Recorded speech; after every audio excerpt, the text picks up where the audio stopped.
Bon, chers élèves, je vais commencer une nouvelle leçon qui est généralité sur les fonctions. Avant de commencer la correction des exercices de cette leçon, je vais faire avec vous un résumé du cours. Alors, généralité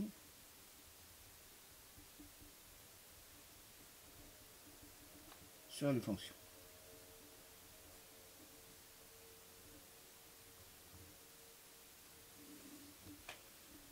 Alors d'abord, une fonction. Qu'est-ce qu'une fonction? Alors soit f défini d'un ensemble E vers un ensemble F. F est une fonction signifie que tout élément de E admet au plus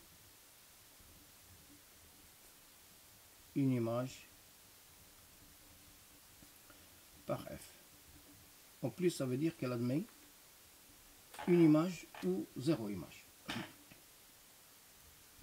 Premièrement, domaine de définition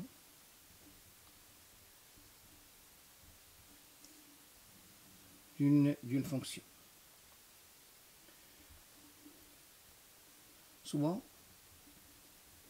f définit dans l'ensemble E vers R une fonction. Le domaine de définition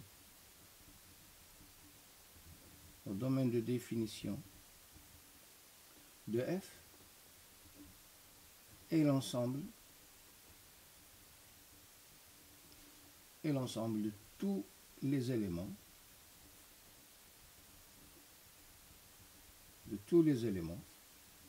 de E qui admettent une image par F. Et on écrit domaine de définition de F, c'est l'ensemble des X appartient à E, tel que f de X appartient à R. Deuxième point, c'est l'étude de la parité d'une fonction numérique.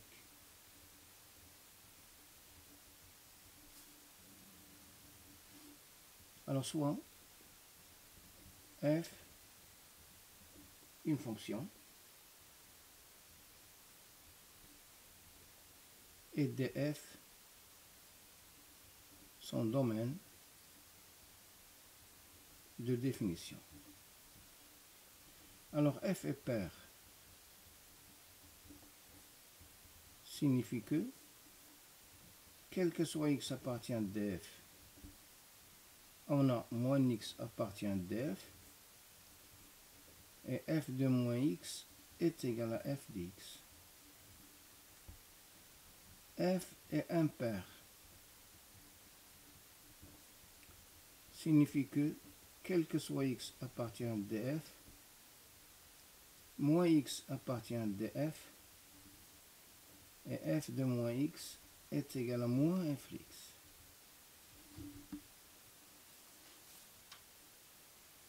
Troisième point,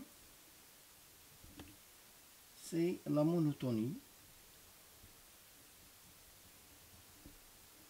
d'une fonction numérique.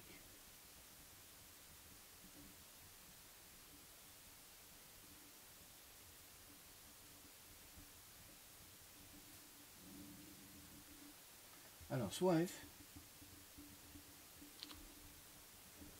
une fonction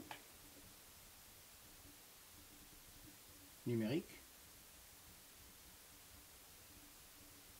définie sur un intervalle i.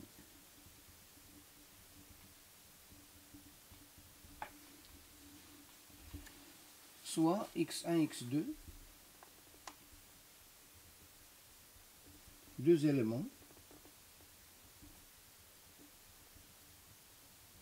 distincts de i. Le nombre t x1, x2 qui est égal à f de x1 moins f de x2 sur x1 moins x2 est appelé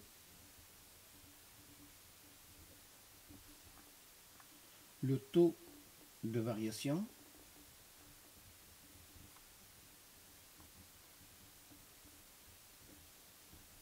de f entre x1 et x2. Alors, on a f est croissante sur i signifie que, quel que soit x1, x2 appartient à i2, x1 différent de x2 implique que le taux de variation entre x1 et x2 est supérieur ou égal à 0. F est strictement croissante sur i signifie que, quel que soit x1, x2 appartient à i2, x1 différent de x2, ceci implique que le taux de variation de x1, x2 est strictement supérieur à 0. F est décroissante sur i signifie que, quel que soit x1, x2 appartient à i2, x1 différent de x2 implique que le taux de variation de x1, x2 est inférieur ou égal à 0. F est strictement décroissante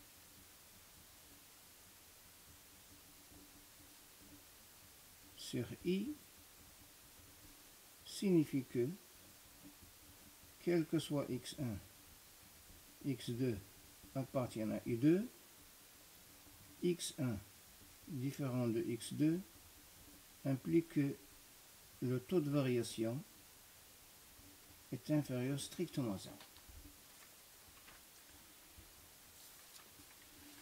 Troisième point qu'on doit bien savoir, quatrièmement, c'est comparaison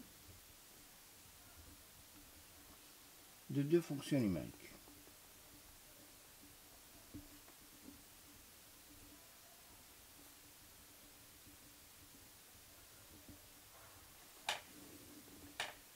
Alors, soit f est une fonction numérique,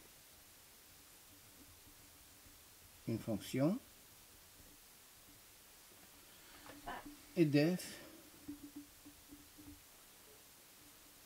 son domaine de définition.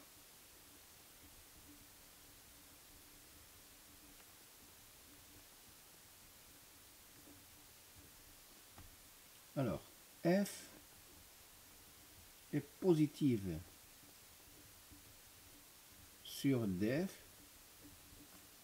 signifie que quel que soit x appartient à df, f de x est positif. F est négative sur df signifie que quel que soit x appartient à df, f de x est inférieur ou égal à 0. Soit maintenant f et g, deux fonctions numériques définies sur un même ensemble D.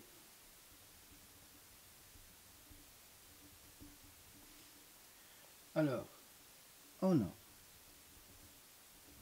F inférieur à G sur D.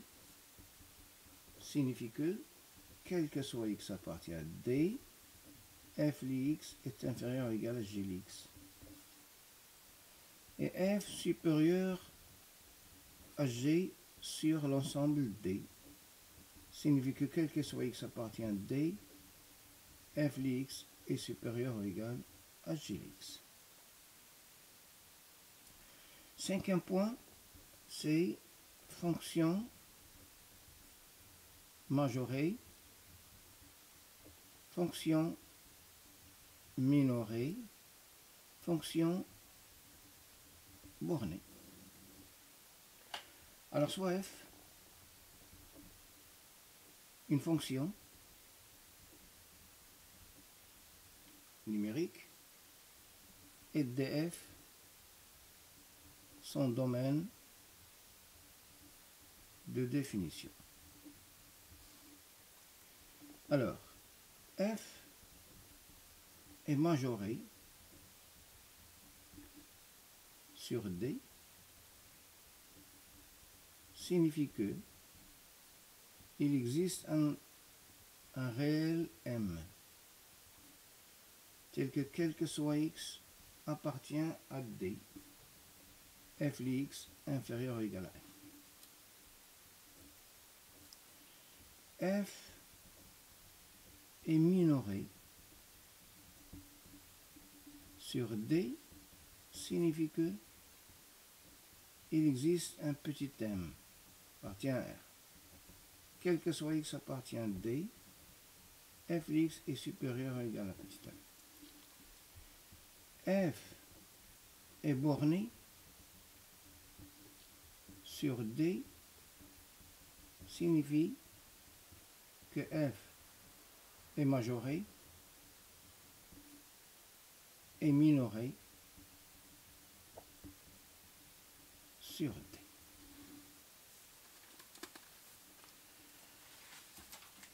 On doit parler un petit peu sur ce qu'on appelle les extrémums. Les extrémums d'une fonction numérique.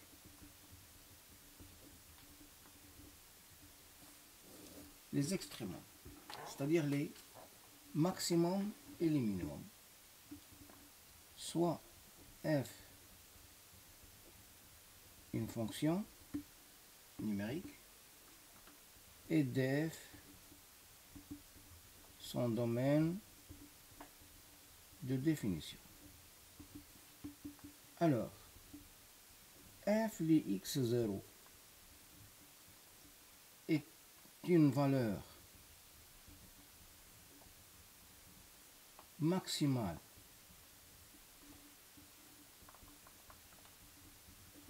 relative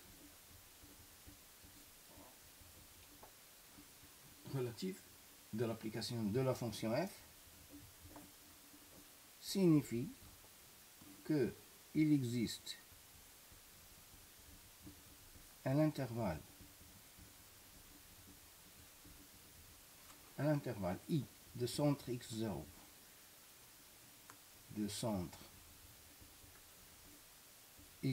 ouvert tel que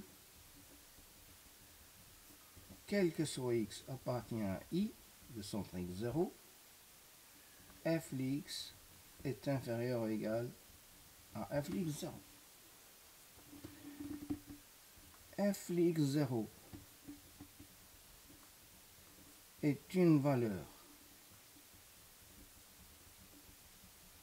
maximale absolue de f signifie que quel que soit x appartient à df, f Lx est inférieur ou égal à f Lx0. Et la même chose pour f Lx0 est une valeur minimale relative de f signifie qu'il existe un intervalle ouvert I de centre x0 tel que, quel que soit x appartient à x0, on a f de x supérieur ou égal à f de x0. Et f de x0 est une valeur minimale absolue de f signifie que, quel que soit x appartient à df, f de x supérieur ou égal à f de x0. Bon, il faut faire attention à ne pas confondre, à ne pas confondre, à ne pas confondre le maximum, le majorant et la valeur maximale. Le minorant et la valeur minimale. C'est pas la même chose.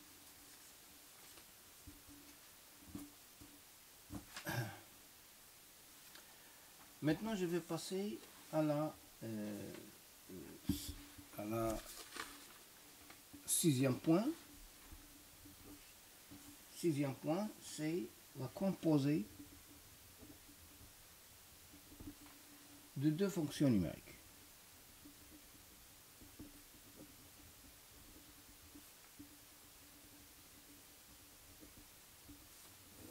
La composée de deux fonctions numériques. Alors, soit f et g, deux fonctions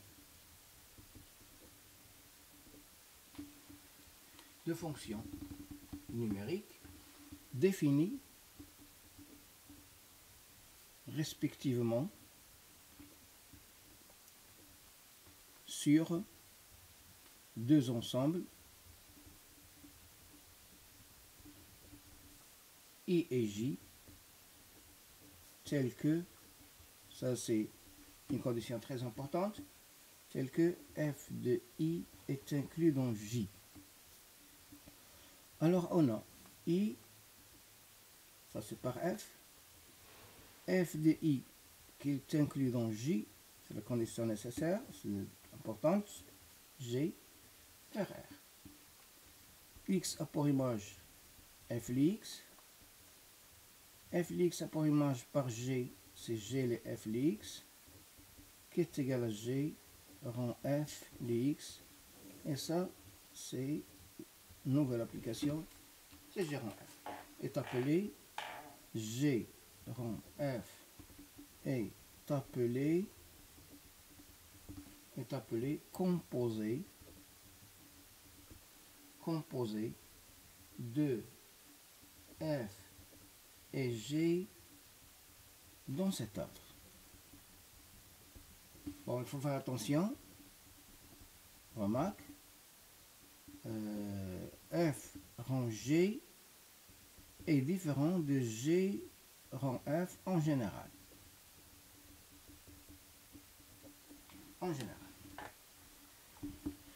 La deuxième chose, deuxième remarque, c'est que le domaine de définition de G rond f est égal à l'ensemble des x appartient à R tel que x appartient à df et f de x appartient à domaine de définition de G.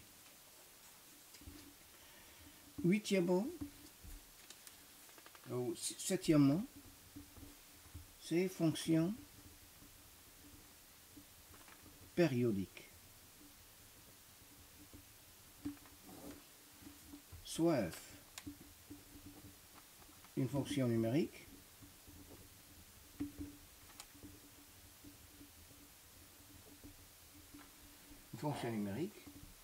et df son domaine de définition. On dit que f est périodique s'il existe un réel t tel que quel que soit x appartient à df, x plus t appartient à df, et x moins t appartient à df, et f li x plus t est égal à f li x. Je vais donner un petit exemple. Et avant de donner l'exemple, et le nombre réel t est appelé une période de f. Le plus petit, ou bien la plus petite période,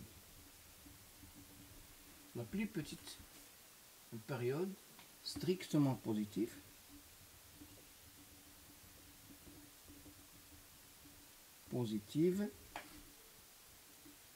est appelée la période de f. Par exemple, la fonction f, x par image cosinus x. F est périodique et on a t est égal à 2π, car quel que soit x appartient à R, f de x plus 2π est égal à cosinus x plus 2π est égal à cosinus x qui est égal à f de x. Et voilà pour ce petit résumé de cours. Merci.